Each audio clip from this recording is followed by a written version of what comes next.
My entitled nieces kept stealing my daughter's stuff, so I put a padlock on her room. They found the spare key and stole even more of her stuff, so I kicked them out and left them homeless. My brother-in-law and his 18-year-old twin daughters live with us, and the twins have absolutely no respect for my daughter's privacy. The day they moved in, they walked into my daughter's room and took her clothes. They only gave them back after I pressured them to, and when I brought this to my brother-in-law, he saw no problem with it. My wife said the same, that this was just teenage girl behavior. The twins soon became more invasive, taking my daughter's jewelry, skincare products, and even her laptop. The last straw came when my daughter bought a $75 makeup kit that she saved up for, and one of the girls took it without permission and ruined it. When I heard this, I was irate, and immediately got my daughter an industrial-sized padlock for her room. When my brother-in-law saw the lock, he wasn't happy. He yelled that I'm treating his daughters like thieves, and that my spoiled brat could just buy a $10 makeup kit from Walmart. As soon as he said this, I wanted to lunge at him, but my wife walked in and interrupted us. She ended up taking his side, saying teenage girls borrow each other's stuff all the time, and I should remove the lock from our daughter's door. "Over my dead body," were my exact words. Well, it should come as no surprise that it wasn't long before the situation went from bad to worse. Despite the lock, my daughter's privacy was still being invaded. The twins somehow found her hidden key, which I told her to keep as a backup in case she lost hers. I still don't know how they did it, and one day, while she was out, they snuck into her room and took her laptop. This time, they left the clothes and the makeup. Hours later, they returned it, but it was practically destroyed. The screen was cracked, the keyboard wasn't responding, and it wouldn't even turn on. When my daughter saw it, she completely broke down. That laptop held everything: months of college essays, projects she had spent late nights perfecting, and personal photos she couldn't replace. She sat on the floor, holding the broken laptop, and cried uncontrollably. I had never seen her like that before, and my heart shattered. I was beyond furious. This was deliberate, careless, and cruel. I stormed into the living room where my brother-in-law was sitting, totally oblivious to the damage his kids had caused. I told him what happened, expecting some kind of apology, or at least an acknowledgement that his daughters had crossed a line. Instead, he shrugged. He said that they didn't do any harm to my daughter Courtney, and that this was the reason for having backups of everything. He made it seem like I had to teach her a lesson. I saw red. That accident just wiped out months of my daughter's work. He didn't have any idea what that laptop meant to her. She saved up for it herself, and now it's ruined. I told him that they needed to be held accountable. He said he would talk to the twins, but he said he was sure they didn't do it on purpose. I couldn't believe what I was hearing. They've been invading her space for weeks, taking her things, and now they've destroyed something she can't replace. I told him that he needed to fix this because if he didn't, I would. After a long, heated argument, he finally agreed to cover part of the cost of replacing the laptop. He acted like he was doing me a favor, like I should be grateful he was offering anything at all. It was infuriating. The tension in the house grew even worse after that. My wife tried to stay neutral and hoped that things would work themselves out if we all just gave it time. But even she was starting to get frustrated. Her brother's attitude and complete lack of responsibility were wearing her down. She defended him less and less, and I could see the strain in her eyes whenever we argued about the situation. The next week, Marcy and I knew we had to take a vacation away from the mess at home, so Marcy, Courtney, and I went on a weekend trip to a nearby resort that had an amusement park nearby. It was so relaxing and made me almost forget everything that was going on at home. Unfortunately, we had to return home, and as I walked into the house, I froze. The smell of stale beer, cigarette smoke, and something sweet hit me in the face. As I walked in, I noticed spilled soda that had soaked into the carpet. My wife gasped beside me. The living room was a disaster. The couch cushions were on the floor, the coffee table had been pushed against the wall, and muddy shoe prints led straight through to the kitchen. Empty cans, bottles, and wrappers were everywhere, as if a tornado had flown around the room before we came. I felt my stomach turn, but I couldn't waste time there. I bolted up the stairs 2 at a time. My heart pounded. When I reached my daughter's room, I saw the lock I'd installed was smashed, the door hung slightly open, and there was chaos inside. Her dresser drawers were yanked out, clothes strewn across the floor, her bed unmade, and her laptop was gone. I heard my wife's footsteps behind me,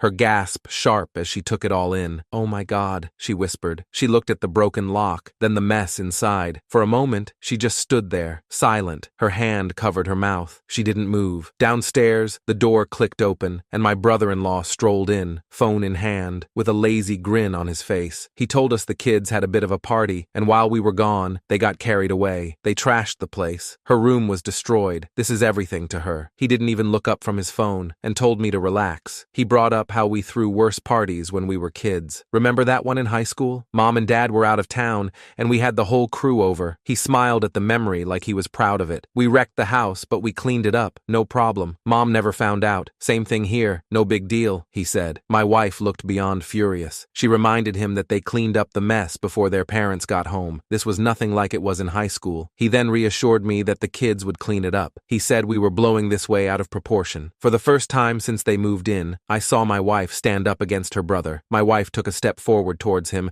and told him he was going to clean this up and pay for the damage. The brother looked confused at first. He didn't expect to have to pay for any damages. He tried to reason with her, saying that it was just a party. She cut him off in the middle of his pleas and told him that the twins needed to take responsibility. He stared at her. For a second, he looked like he might argue, but then he swallowed whatever words he had ready. He eventually agreed that he would take care of it, but not without a huge sigh. He wasn't used to being called out like this, especially not by his sister. For the first time in weeks, I felt like I wasn't alone in this fight. One evening, I sat at the kitchen table, going over the family's finances. Something had been nagging at me for weeks. Our savings seemed lower than expected, but I couldn't quite put my finger on why. As I dug deeper into the bank records, I noticed a pattern. There were small, recurring withdrawals. Every few days, $50 here, $75 there. Over time, it added up, and my heart sank as I realized the total was well over $1,000. I double-checked everything, hoping I was wrong, but I knew that wasn't the case. The withdrawal patterns didn't match our spending habits, and my wife had been just as careful with our finances as I had. That's when it hit me. There was only one other person with access to our account. I waited until my wife got home and laid the bank records in front of her. I showed her that someone's been siphoning money from our savings. She flipped through the pages. I saw the realization in her eyes. The dates and amounts pointed to one person. It was her brother. He's been taking small amounts for months. I don't know what he's using it for, but it was all there. For a moment, she just stared at the papers as if hoping they would tell her something different. Then she dropped them onto the table. We didn't need to wait long to confront him. When he came in later that night, I didn't hold back. I laid out the bank records in front of him, and before he could come up with any excuses, my wife demanded an explanation. He immediately admitted to taking the money but told us that it wasn't what we thought. He explained that he'd been struggling and that he'd been using the money on football picks for this online gambling thing but swore it was almost paid off. He said he just needed a little more time and a couple more $100 and he'd be out of our hair. He promised that he was close to hitting it big. My wife blinked in disbelief. He knew it sounded bad and explained it was all part of the game. He said he had already made a little under 100, but that's because he was just starting out. He claimed to know how to win now. She went off on him, and he tried to explain that he wasn't stealing from her because he had the intention on giving it back to her. He said he was desperate and didn't want to live with us forever, and this was going to be his way out to get his own house again. He'd seen it happen for a lot of his buddies and said he wanted to try it out. He begged us to give him a little bit more time and eventually money. She told him that he would have to pay every cent of that money back and didn't care how close he thought he was to winning big. This stops now. You've betrayed us. You've stolen from your own family, and for what? A chance at some quick cash? She yelled at him. He opened his mouth to argue but stopped when he saw the look on her face. But even as he agreed, I knew things would never be the same. The trust that they once had went out the window after he stole from us. She couldn't even look at him the same way. And at that moment, as I watched her walk away, I realized that something had shifted between them. As the days passed, the tension between them only grew. My wife still tried to maintain some semblance of peace in the house, but the distance between her and her brother was obvious. She no longer defended him or brushed aside his actions with excuses. I got a call while I was at work. My daughter had collapsed at school. The principal said she passed out in the middle of the hallway in between classes. They said it was exhaustion, but when we got to the hospital, it was pretty clear that it was more than that. She was lying in bed, hooked up to monitors, pale and drained. The doctor came in and didn't sugarcoat it. He said it was caused by stress. She was physically and emotionally burned out, and it wasn't school or social stuff. It was home, the constant tension, the fights over her space, and the twins were always messing with her. It had all taken its toll. I glanced over at my wife. I could tell she was in shock, but also realizing how bad things had actually gotten. All those times I'd told her that the situation was too much, that our daughter was suffering, she'd brushed it off. But now, here we were. The guilt on her face was obvious. She didn't say much, but I could tell it hit her hard. I didn't need to say anything. We both knew. Our daughter was in the hospital because of the mess at home. My wife didn't try to justify anything. She just sat there, quiet. After a while, she leaned over and took our daughter's hand. I knew that it was about time. Her brother and his daughters had to go. No more second chances or trying to make it work. Our daughter needed peace, and we couldn't give that to her with them in the house. My wife finally saw it too. After the hospital visit, I knew I couldn't avoid him any longer. Things had spiraled out of control, and the moment I walked back into the house, I realized it was time to face my brother-in-law. I found him sitting in the living room, completely oblivious. That casual attitude he always had used to be harmless, but now it just made my blood boil. I didn't waste any time. I told him he and the girls needed to leave. Enough was enough. At first, he resisted, saying he had nowhere to go, as if that somehow excused everything that had happened. He played the family card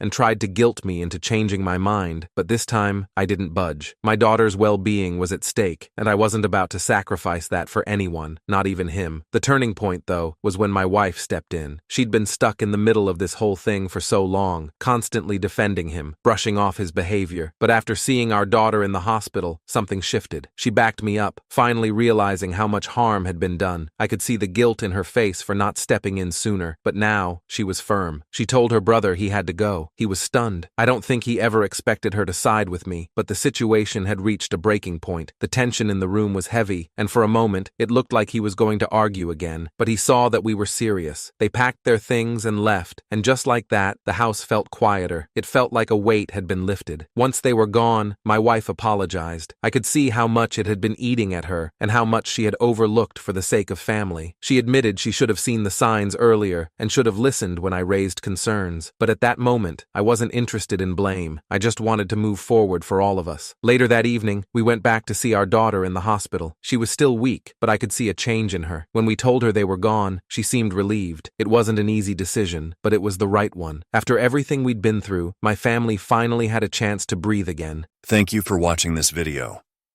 Make sure to like the video and subscribe for more videos like this. Until we meet again.